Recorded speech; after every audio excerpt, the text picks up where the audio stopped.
He leaned forward, his elbows resting on his knees. His eyes grew positively electric. I can teach you, he whispered. Daphne's stomach did a little flip. Never once taking his eyes off of hers, Simon took her hand and raised it to his lips. I assure you, he murmured, flicking his tongue down the line of her middle finger, I am perfectly able to satisfy you in bed. Daphne suddenly found it difficult to breathe. And when had the room grown so hot? I'm not sure I know what you mean. He yanked her into his arms. You will. Mm. London seems terribly quiet this week, now that society's favorite duke and that duke's favorite duchess have departed for the country. This author could report that Mr. Nigel Burbrook was seen asking Miss Penelope Featherington to dance, or that Miss Penelope, despite her mother's gleeful urging and her eventual acceptance of his offer, did not seem terribly enamored with the notion. But really, who wants to read about Mr. Burbrook or Miss Penelope? Let us not fool ourselves. We are all still ravenously curious about the Duke and Duchess. Lady Whistledown's Society Papers, May 28th, 1813. It was like being in Lady Trowbridge's garden all over again. Daphne thought wildly, except that this time there would be no interruptions. No furious older brothers, no fear of discovery, nothing but a husband, a wife, and the promise of passion. Simon's lips found hers, gentle but demanding. With each touch, each flick of his tongue, she felt flutterings within her, tiny spasms of need that were building in pitch and frequency. Have I told you, he whispered, how enamored I am of the corner of your mouth? No, Daphne said tremulously, amazed that he'd ever even once examined it. I adore it, he murmured, and then went to show her how. His teeth scraped along her lower lip until his tongue darted out and traced the curve of the corner of her mouth. It tickled, and Daphne felt her lips spreading into a wide, open-mouthed smile. Stop, she giggled. Never, he vowed. He pulled back, cradling her face in his hands. You have the most beautiful smile I have ever seen. Daphne's initial reaction was to say, don't be silly. But then she thought, why ruin such a moment? And so she just said, really? Really. He dropped a kiss on her nose. When you smile, it takes up half your face. Simon, she exclaimed, that sounds terrible. It's enchanting, distorted, desirable. She grimaced, but somehow she laughed at the same time. Clearly, you have no knowledge of the standards of female beauty. He arched a brow. As pertains to you, my standards are the only one that count any longer. For a moment she was speechless. Then she collapsed against him, a torrent of laughter shaking both of their bodies. Oh, Simon, she gasped. You sounded so fierce, so wonderfully, perfectly, absurdly fierce. Absurd? He echoed. Are you calling me absurd? Her lips tightened to prevent another giggle, but they weren't entirely successful. It's almost as bad as being called impotent, he grumbled. Daphne was instantly serious. Oh, Simon, you know I didn't. She gave up trying to explain and instead just said, I'm so sorry about that. Don't be. He waved off her apology. Your mother I may have to kill, but you have nothing to apologize for. A horrified giggle escaped her lips. Mother did try her best, and if I hadn't been confused because you said, Oh, so now it's all my fault? He said, with mock outrage. But then his expression grew sly, seductive. He moved closer, angling his body so that she had to arch backwards. I suppose I'll just have to work doubly hard to prove my capabilities. One of his hands slid to the small of her back, supporting her as he lowered her onto the bed. Daphne felt the breath leave her body as she looked up into his intensely blue eyes. The world seemed somehow different when one was laying down, darker, more dangerous, and all the more thrilling because Simon was looming above her, filling her vision. And in that moment, as he slowly closed the distance between them, he became her entire world.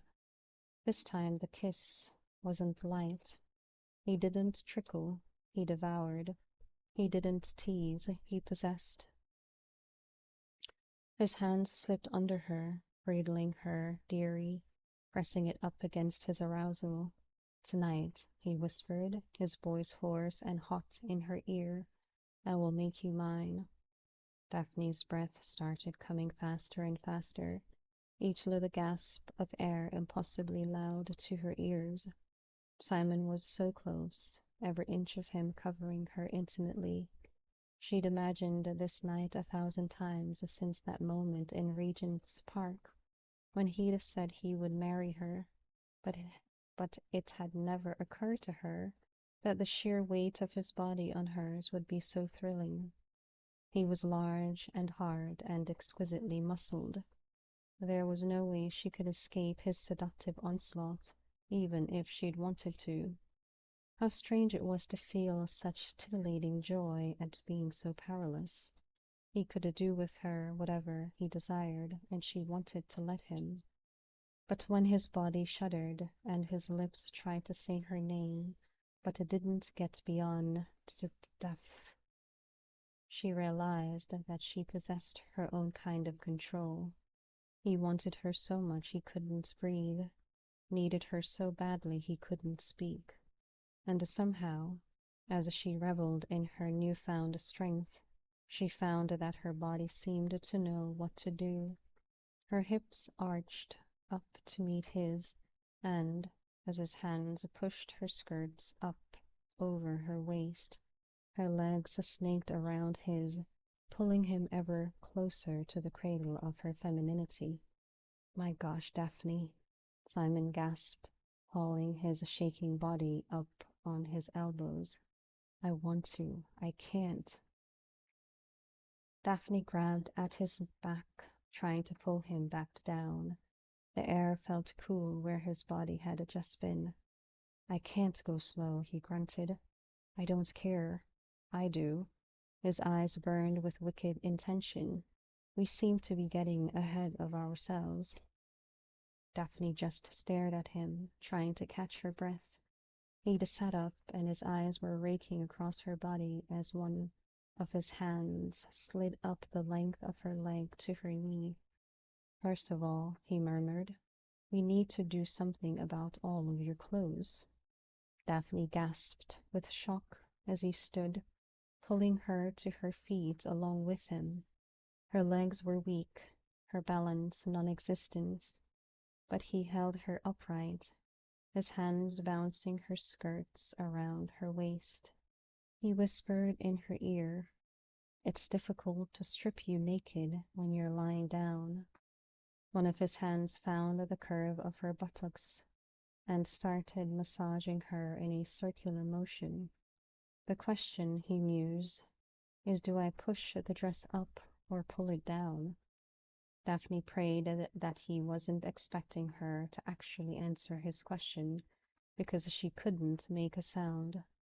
Or, he said slowly, one finger slipping under the ribboned bodice of her dress. Both. And then, before she had even a moment to react, he'd pushed her dress down so that the entire garment encircled her waist. Her legs were bare, and were it not for her thin, silk chemise, she would have been completely naked. Now that's a surprise, Simon murmured, palming one of her breasts through the silk. Not an entirely unwelcomed one, of course. Silk is never as soft as skin, but it does have its advantages. Daphne's breath fled as she watched him slide the silk slowly from side to side, the sweet friction causing her nipples to pucker and harden. I had no idea, Daphne whispered, her every breath sliding hot and moist across her lips. Simon went to work on her other breasts. No idea what? That you were so wicked. He smiled, slow and full of the devil. His lips moved to her ear, whispering, "You were my best friend's sister, utterly unforbidden. What was I to do?" Daphne shivered with desire. His breath touched only her ear, but her skin prickled across the entire body. "I could do nothing," he continued, edging one strap off her chemise off her shoulder. "Except imagine." "You thought about me?" Daphne whispered, her body thrilling at the notion. "You thought about this?" His hand at her hip grew tight. "Every night, every moment before I fell asleep, until my skin burned and my body begged for release." Daphne felt her legs wobble, but he held her up. "And then when I was asleep," he moved to her neck, his hot breath as much of a kiss as the touch of his lips. "That's when I was truly naughty." A moan escaped her lips, strangled and incoherent and full of desire. The second chemist's strap fell off her shoulder just as Simon's lips found the tantalizing hollow between her breasts. "But tonight," he whispered, pushing the silk down until one breast was bared, and then the other. "Tonight, all of my dreams come true." Daphne had time only to gasp before his mouth found her breast and fastened on her hardened nipple. "This is what I wanted to do in Lady Trowbridge's garden," he said. "Did you know that?" She shook her head wildly, grabbing onto his shoulders for support. She was swaying from side to side, barely able to hold her head straight. Spasms of pure feeling were shooting through her body, robbing her of breath, of balance, even of thought. "Of course you didn't," he murmured. "You're such an innocent." With deft and knowing fingers, Simon slid the rest of her clothes from her body until she was nude in his arms. Gently, because he knew she had to be almost as nervous as she was excited, he lowered her onto the bed. His motions were uncontrolled and jerky as he yanked at his own clothing. His skin was on fire, his entire body burning with need. Never once, however, did he take his eyes off of her. She lay sprawled on the bed, a, a temptation like none he'd ever seen. Her skin glowed peachy smooth in the flickering candlelight, and her hair, long since released from its coiffure, fell around her face in wild abandon.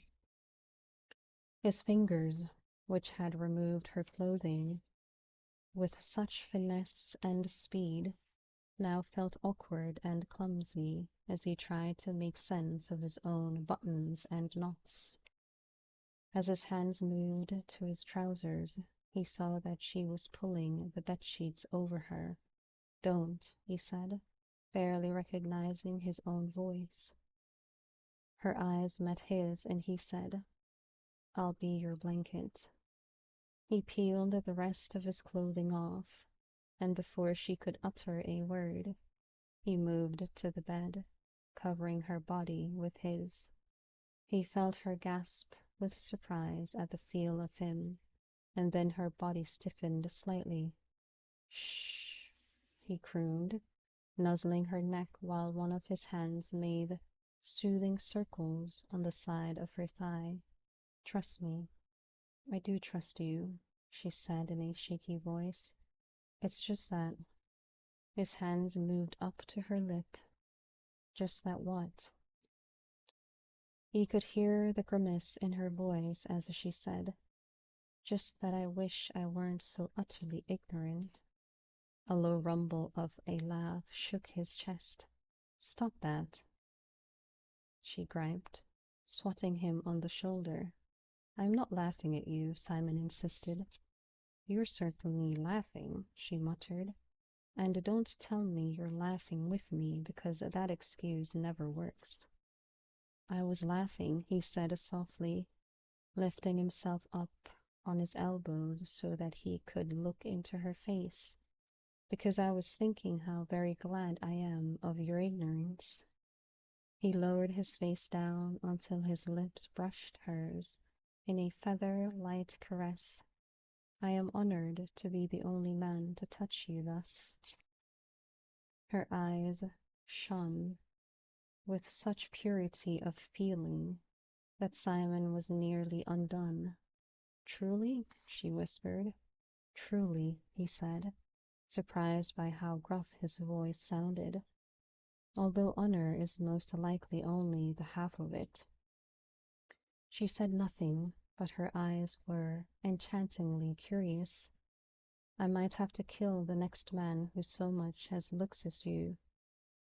Sideways, he grumbled. To his great surprise, she burst out laughing. Oh, Simon, she gasped.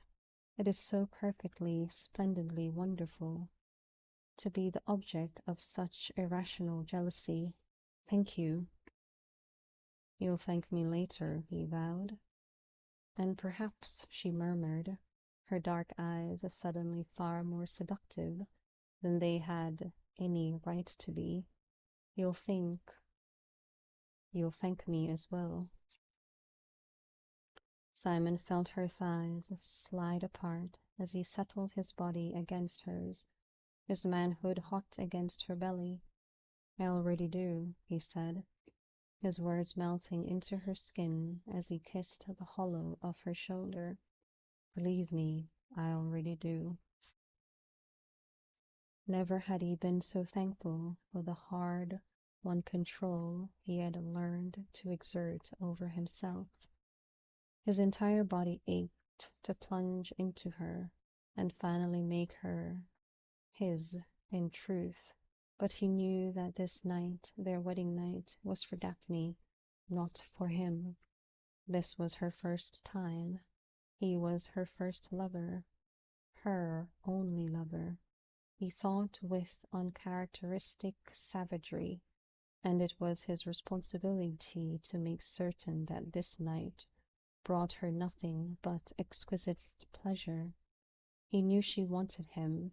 Her breath was erratic, her eyes glazed with need. He could hardly bear to look at her face, for every time he saw her lips, half open and panting with desire, the urge to slam into her nearly overwhelmed him. So instead he kissed her. He kissed her everywhere, and ignored the fierce pounding of his blood every time he heard her gasp or mew with desire. And then finally, when she was writhing and moaning beneath him, and he knew she was mad for him, he slipped his hand between her legs and touched her. The only sound he could make was her name, and even that came out as a half-groan. She was more than ready for him, hotter and wetter than he'd ever dreamed. But still, just to be sure, or maybe it was because he couldn't resist the perverse impulse to torture himself, he slid one long finger inside her, testing her warmth, tickling her sheath. Simon, she gasped, bucking beneath him. Already her muscles were tightening, and he knew that she was nearly to completion. Abruptly, he removed his hand, ignoring her whimper of protest. He used his thighs to nudge hers further apart, and with a shuddering groan, positioned himself to enter her. This may hurt a little, he whispered hoarsely, but I promise you. Just do it, she groaned, her head tossing wildly from side to side. And so he did. With one powerful thrust, he entered her fully. He felt her maidenhead give way, but she didn't seem to flinch from pain. Are you all right?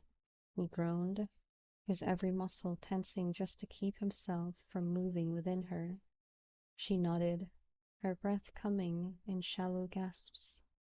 It feels very odd, she admitted. But not bad?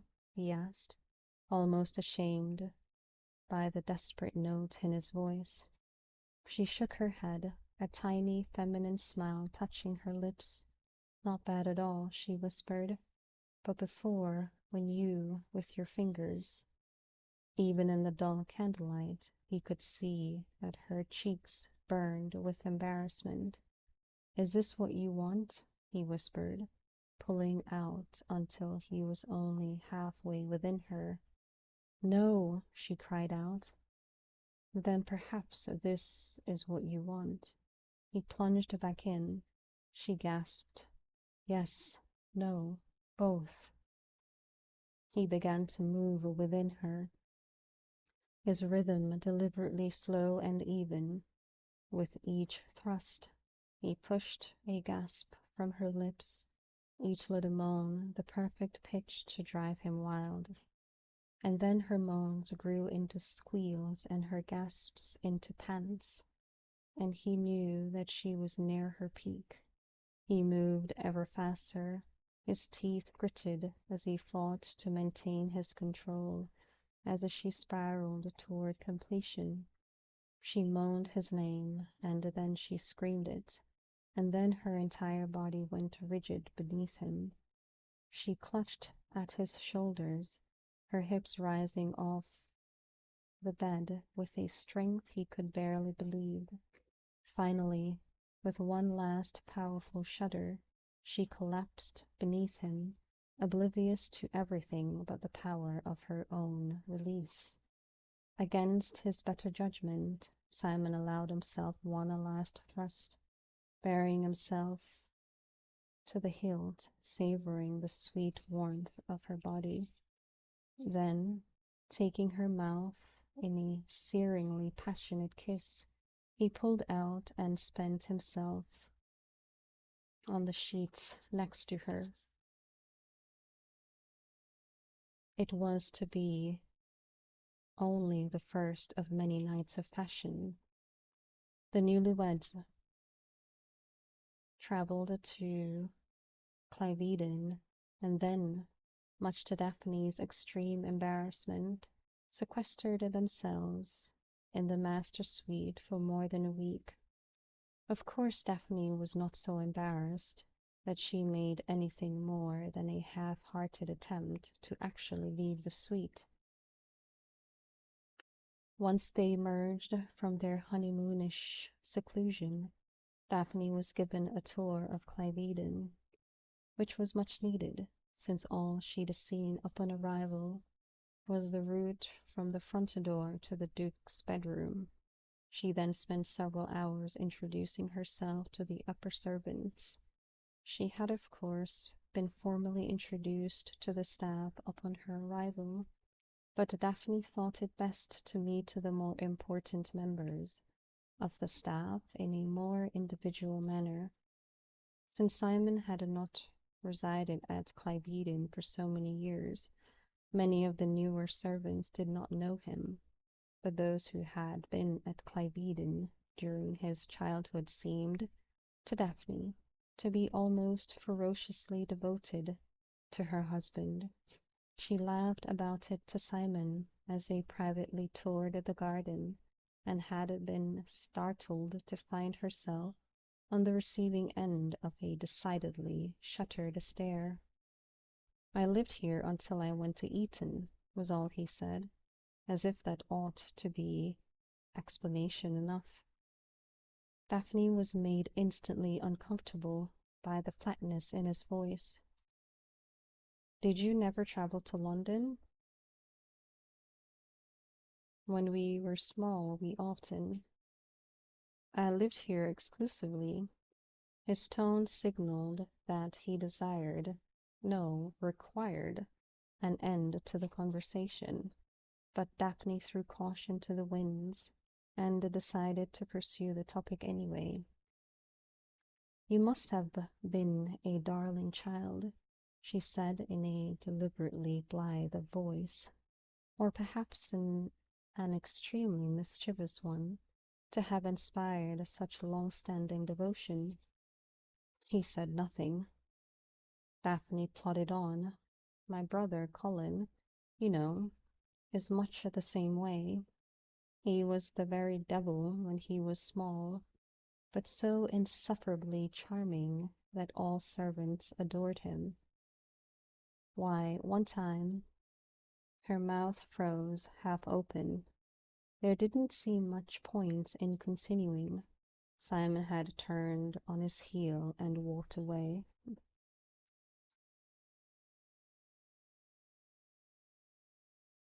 He wasn't interested in roses, and he'd never pondered the existence of violets one way or another. But now Simon found himself leaning on a wooden fence, gazing out over Cliveden's famed flower garden, as if he were seriously considering a career in horticulture. All because he couldn't face Daphne's questions about his childhood. But the truth was, he hated the memories. He despised the memories. Even staying here at Cliveden was uncomfortable. The only reason he'd brought Daphne down to his childhood home was because it was the only one of his residences within a 2-day drive from London that was ready for immediate occupancy. The memories brought back the feelings, and Simon didn't want to feel like that young boy again. He didn't want to be reminded of the times he'd sent letters to his father, only to wait in vain for a response. He didn't want to remember the kind smiles of the servants, kind smiles that were always accompanied by pitying eyes. They'd loved him, yes, but they also felt sorry for him, and the fact that they'd hated his father on his behalf, well, somehow that had never made him feel better. He hadn't been, and to be honest, still wasn't, so noble-minded that he didn't take a certain satisfaction in his father's lack of popularity, but that never took away the embarrassment or the discomfort or the shame. He'd wanted to be admired, not pitied, and it hadn't been until he'd struck out on his own by traveling unheralded to Eton that he'd had his first taste of success. He'd come so far. He'd traveled to hell before he went back to the way he'd been. None of this, of course, was Daphne's fault. He knew she had no ulterior motives when she asked about his childhood. How could she? She knew nothing of his occasional difficulties with speech. He'd worked damned hard to hide it from her. No, he thought with a weary sigh. He'd rarely had to work hard at all to hide it from Daphne. She'd always set him at ease, made him feel free. His stammer rarely surfaced these days, but when it did, it was always during times of stress and anger. And whatever life was about when he was with Daphne, it wasn't stress and anger. He leaned more heavily against the fence, guilt forcing his posture into a slouch. He'd treated her abominably. It seemed he was fated to do that time and time again. Simon? He'd felt her presence before she'd spoken. She'd approached him from behind, her booted feet soft and silent on the grass. But he knew she was there. He could smell her gentle fragrance and hear the wind whispering through her hair. "These are beautiful roses," she said. It was, he knew, her way of soothing his peevish mood. He knew she was dying to ask more, but she was wise beyond her years, and much as he liked to tease her about it, she did know a lot about men and their idiotic tempers. She wouldn't say anything more, at least not today. "I am told my mother planted them," he replied. His words came out more gruffly than he would have liked, but he hoped she saw them as the olive branch he'd meant them to be. When she didn't say anything, he added by way of an explanation, "She died at my birth." Daphne nodded. "I'd heard. I'm sorry." Simon shrugged. "I didn't know her." "That doesn't mean it wasn't a loss." Simon considered his childhood. He had no way of knowing if his mother would have been more sympathetic to his difficulties than his father had been, but he figured there was no way she could have made it worse. "Yes," he murmured, "I suppose it was." Later that day, while Simon was going over some estate accounts, Daphne decided it was as good a time as any to get to know Mrs. Coulson, the housekeeper.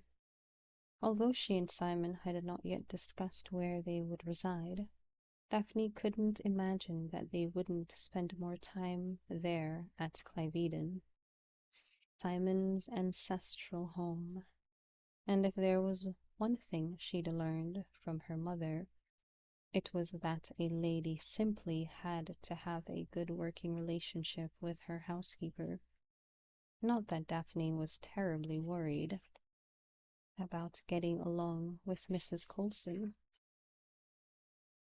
She had met the housekeeper briefly when Simon had introduced her to the staff, and it had been quickly apparent that she was a friendly, talkative sort. She stopped by Mrs. Coulson's office, a tiny little room just off the kitchen, a bit before tea time. The housekeeper, a handsome woman in her 50s, was bent over her small desk, working on the week's menus. Daphne gave the open door a knock. "Mrs. Coulson?" The housekeeper looked up and immediately stood. "Your Grace," she said, bobbing into a small curtsy. "You should have called for me." Daphne smiled awkwardly, still unused to her elevation from the ranks of mere Mrs. "I was already up and about," she said, explaining her unorthodox appearance in the servants' domain. "But if you have a moment, Mrs. Coulson, I was hoping we might get to know one another better, since you have lived here for many years, and I hope to do so for many to come." Mrs. Coulson smiled at Daphne's warm tone. "Of course, Your Grace. Was there anything in particular about which you cared to inquire?" "Not at all, but I still have much to learn about Cliveden if I am to manage it properly. Perhaps we could talk tea in the Yellow Room. I do so enjoy the decor. It's so warm and sunny, I had been hoping to make that my personal parlor. Mrs. Colson gave her an odd look. The last Duchess felt the same way. Oh, Daphne replied, not certain whether that ought to make her feel uncomfortable. I've given special care to that room over the years, Mrs. Colson continued. It does get quite a bit of sun, being on the south side. I had all of the furniture reupholstered 3 years ago. Her chin rose in a slightly proud manner. Went all the way to London to get the same fabric. I see, Daphne replied, leading the way out of the office. The late Duke must have loved his wife very much to order such a painstaking conservation of her favorite room. Mrs. Colson didn't quite meet her eyes. It was my decision, she said quietly. The, the Duke always gave me a certain budget for the upkeep of the house. I thought it the most fitting use of the money. Daphne waited while the housekeeper summoned a maid and gave her instructions for the tea. It's a lovely room, she announced once they had exited the kitchen. And although the current Duke never had the opportunity to know his mother, I am sure he'll be quite touched that you have seen fit to preserve her favorite room. It was the least I could do, Mrs. Colson said, as they strolled across the hall. I have not always served the Bassett family, after all. Oh? Daphne asked, curiously. Upper servants were notoriously loyal, often serving a single family for generations. Yes, I was the Duchess's personal maid. Mrs. Colson waited outside the doorway of the yellow room to allow Daphne to precede her. And before that, her companion, my mother was her nurse. Her Grace's family was kind enough to allow me to share her lessons. You must have been quite close, Daphne murmured. Mrs. Colson nodded. After she died, I occupied a number of different positions here at Cliveden until I finally became housekeeper. I see. Daphne smiled at her and then took a seat on the sofa. Please sit, she said, motioning to the chair across from her. Mrs. Colson seemed hesitant with such familiarity, but eventually sat. It broke my heart when she died, she said. She gave Daphne a slightly apprehensive look. I hope you don't mind my telling you so. Of course not, Daphne said quickly. She was ravenously curious about Simon's childhood. He said so little, and yet she sensed that it all meant so much. Please tell me more. I would love to hear about her. Mrs. Colson's eyes grew misty. She was the kindest, gentlest soul this earth has ever known. She and the Duke, well, it wasn't a love match, but they got on well enough. They were friends in their own way. She looked up.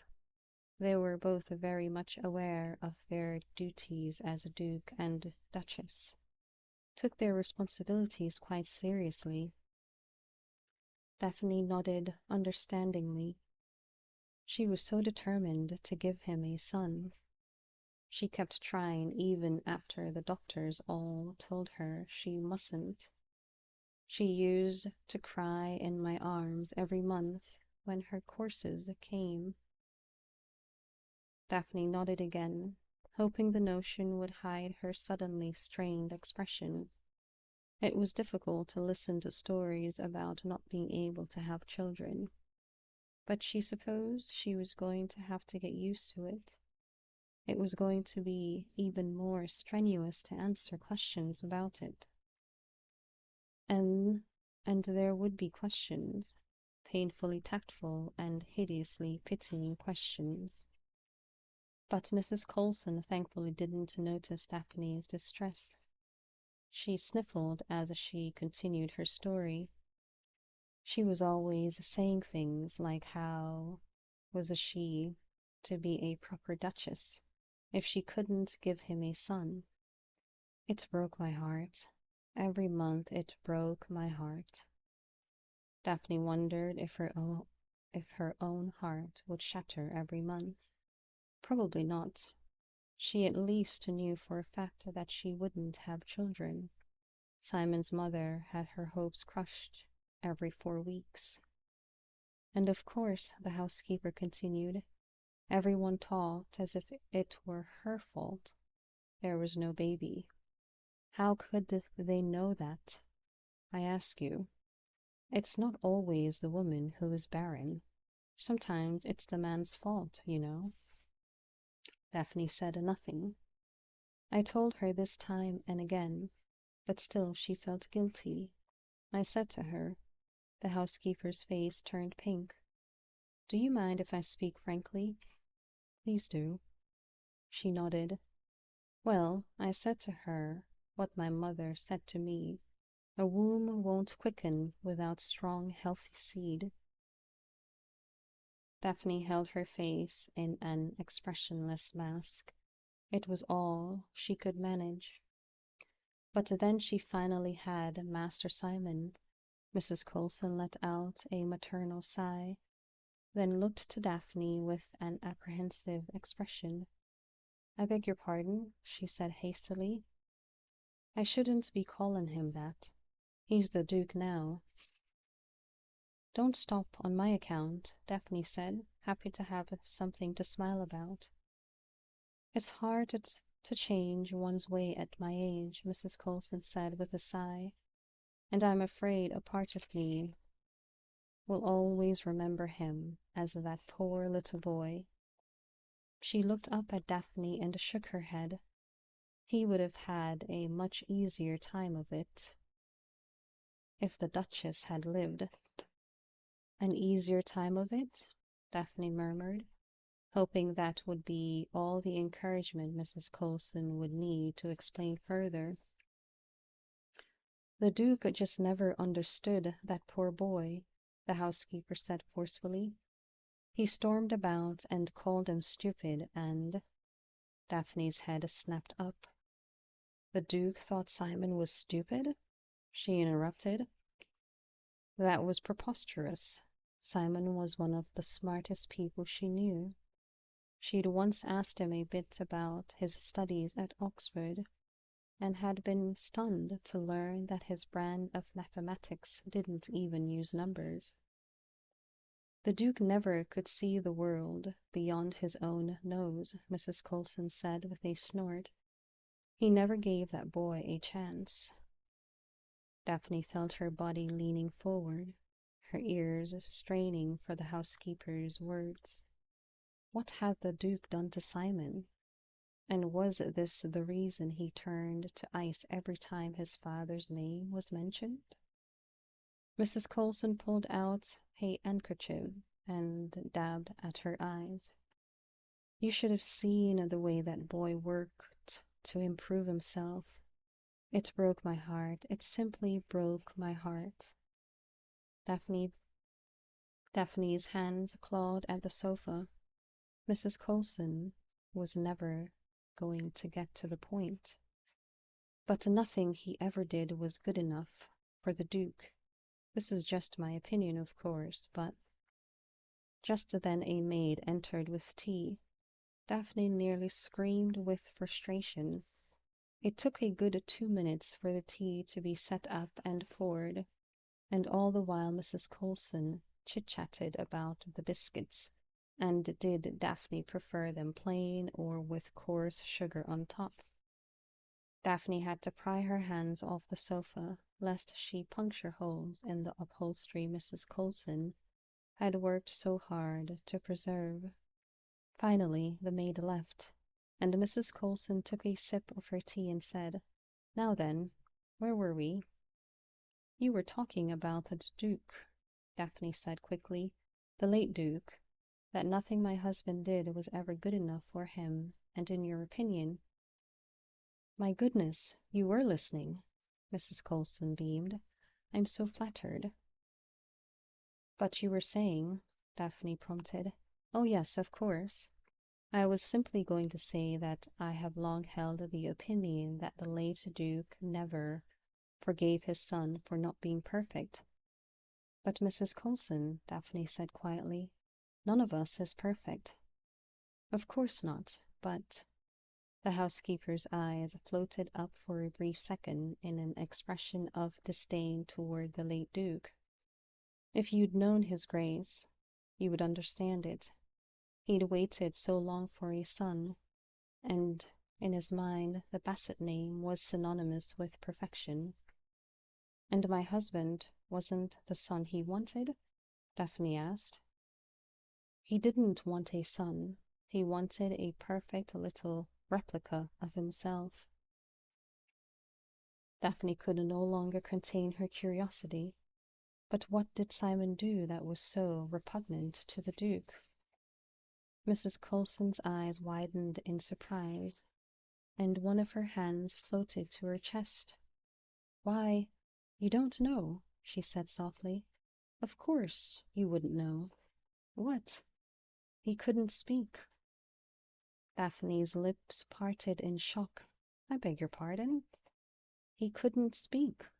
Not a word until he was 4, and then it was all stutters and stammers. It broke my heart every time he opened his mouth. I could see that there was a bright little boy inside. He just couldn't get the words out right. But he speaks so well now, Daphne said, surprised by the defensiveness in her voice. I've never heard him stammer, or, if I have, I didn't notice it. See, look, I just did it myself. Everyone stammers a bit when they're flustered. He worked very hard to improve himself. It was 7 years, I recall. For 7 years he did nothing but practice his speech with his nurse. Mrs. Colson's face wrinkled with thought. Let's see, what was her name? Oh, yes, Nurse Hopkins. She was a saint, she was. As devoted to that boy as if he'd been her own. I was the housekeeper's assistant at the time, but she often let me come up and help him practice his speech. Was it difficult for him? Daphne whispered.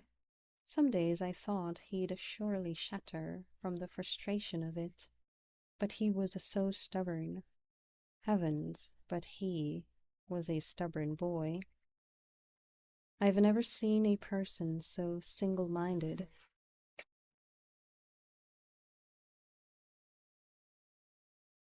Mrs. Colson shook her head sadly, and his father still rejected him. It broke your heart, Daphne finished for her. It would have broken mine as well. Mrs. Colson took a sip of her tea during the long, uncomfortable silence that followed. Thank you very much for allowing me to take tea with you, Your Grace, she said, misinterpreting Daphne's quietude for displeasure. It was highly irregular of you to do so, but very— Daphne looked up as Mrs. Colson searched for the correct word. Kind, the housekeeper finally finished. It was very kind of you. Thank you, Daphne murmured distractedly. Oh, but I haven't answered any of your questions about Clive Eden, Mrs. Colson said suddenly. Daphne gave her head a little shake. Another time, perhaps, she said softly. She had too much to think on just then. Mrs. Colson, sensing her employer desired privacy, stood, bobbed a curtsy, and silently left the room. The stifling heat in London this week has certainly put a crimp in society functions. This author saw Miss Prudence Featherington swoon at the Huxley ball. But it is impossible to discern whether this temporary lack of verticality was due to the heat or the presence of Mr. Colin Bridgerton, who has been cutting quite a swash through society since his return from the Continent. The unreasonable heat has also made a casualty of Lady Danbury, who quit London several days ago, claiming that her cat, a long-haired, bushy beast, could not tolerate the weather. It is believed that she was retired to her country home in Surrey. One would guess that the Duke and Duchess of Hastings are unaffected by these rising temperatures. They are down on the coast, where the sea wind is always a pleasure, but this author cannot be certain of their comfort, contrary to popular belief. This author does not have spies in all the important households, and certainly not outside of London. Lady Whistledown's Society Papers, June 2nd, 1813. It was odd, Simon reflected, how they'd not been married even a fortnight, and yet had already fallen into comfortable patterns and routines. Just now he stood barefoot in the doorway of his dressing-room, loosening his cravat as he watched his wife brush her hair. And he'd done the exact same thing yesterday. There was something oddly comforting in that. And both times, he thought with a hint of a leer, he'd been planning now how to seduce her into bed. Yesterday, of course, he'd been successful. His once expertly tied cravat lying limp and forgotten on the floor, he took a step forward. Today he'd be successful too. He stopped when he reached Daphne's side, perching on the edge of her vanity table. She looked up and blinked owlishly. He touched his hand to hers, both of their fingers wrapped around the handle of the hairbrush. "I like to watch you brush your hair," he said, "but I like to do it myself better." She stared at him in an oddly intent fashion. Slowly she relinquished the brush. "Did you get everything done with your accounts? You were tucked away with your estate manager for quite a long time." "Yes, it was rather tedious but necessary, and—" His face froze. "What are you looking at?" Her eyes slid from his face. "Nothing," she said, her voice unnaturally staccato. He gave his head a tiny shake, the motion directed more at himself than at her. Then he began to brush her hair. For a moment it had seemed as if she were staring at his mouth. He fought the urge to shudder. All through his childhood people had stared at his mouth. They'd gazed in horrified fascination, occasionally forcing their eyes up to his, but always returning to his mouth, as if unable to believe that such a normal-looking feature could produce such gibberish. But he had to be imagining things. Why would Daphne be looking at his mouth? He pulled the brush gently through her hair, allowing his fingers to trail through the silky strands as well. "Did you have a nice chat with Mrs. Coulson?" he asked. She flinched. It was a tiny movement, and she hid it quite well, but he noticed it nonetheless. "Yes," she said. "She's very knowledgeable." "She should be. She's been here forever." "What are you looking at?" Daphne practically jumped in her chair. "I'm looking in the mirror," she insisted. Which was true, but Simon was still suspicious. Her eyes had been fixed and intent, focused on a single spot. As I was saying, Daphne said hastily, I'm certain Mrs. Coulson will prove invaluable as I adjust to the management of Clive Eden. It's a large estate, and I have much to learn. Don't make too much of an effort, he said. We won't spend much time here. We won't? I thought we would make London our primary residence. At her look of surprise, he added, You'll be closer to your family, even when they retire to the country. I thought you'd like that. Yes, of course, she said. I do miss them. I've never been away from them for so long before. Of course, I've always known that when I married, I would be starting my own family, and there was an awful silence. Well, you're my family now, she said, her voice sounding just a bit forlorn. Simon sighed, the silver-backed hairbrush halting its path through her dark hair. Daphne, he said, your family will always be your family.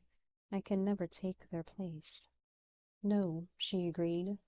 She twisted around to face him, her eyes like warm chocolate as she whispered, But you can be something more. And Simon realized that all his plans to seduce his wife were moot, because clearly she was planning to seduce him. She stood, her silk robe slipping from her shoulders. Underneath she wore a matching negligee, one that revealed almost as much as it hid. One of Simon's large hands found its way to the side of her breasts, his fingers in stark contrast with the sage green fabric of her nightgown. You like this color, don't you? He said in a husky voice. She smiled, and he forgot to breathe. It's to match my eyes, she teased, remember? Simon managed a returning smile, although how he didn't know. He'd never before thought it possible to smile when one was about to expire from lack of oxygen. Sometimes the need to touch her was so great it hurt just to look at her. He pulled her closer. He had to pull her closer. He would have gone insane if he hadn't. Are you telling me, he murmured against her neck, that you purchased this just for me? Of course, she replied, her voice catching as his tongue traced her earlobe. Who else is going to see me in it? No one, he vowed, reaching around to the small of her back and pressing her firmly against his arousal. No one, not ever. She looked slightly bemused by his sudden burst of possessiveness. Besides, she added, it's part of my trousseau. Simon groaned. I love your trousseau. I adore it. Have I told you that? Not in so many words, she gasped, but it hasn't been too difficult to figure it out. Mostly, he said, nudging her toward the bed as he tore off his shirt. I'll like you out of your trousseau. Whatever Daphne had meant to say, and he was certain she'd meant to say something, because her mouth opened in a most delightful manner, was lost as she toppled onto the bed. Simon covered her in an instant. He put his hands on either side of her hips, then slid them up, pushing her arms over her head. He paused on the bare skin of her upper arms, giving them a gentle squeeze. You're very strong, he said, stronger than most women. The look Daphne gave him was just a bit arch. I don't want to hear about most women. Despite himself, Simon chuckled. Then, with movements quick as lightning, his hands flew to her wrists and pinned them above her head. But not, he drawled, as strong as I. He gasped with She gasped with surprise, a sound he found particularly thrilling, and he quickly circled both her wrists with one of his hands, leaving the other free to roam her body. And roam he did. If you aren't the perfect woman, he groaned, sliding the hem of her nightgown up over her hips, then the world is. Stop, she said shakily. You know I'm not perfect. I do. His smile was dark and wicked as he slid his hand under one of her buttocks. You must be misinformed because this, he gave her a squeeze, is perfect. Simon! And as for these, he reached up and covered one of her breasts with his hand, tickling the nipple through the silk. Well, I don't need to tell you how I feel about these. You're mad.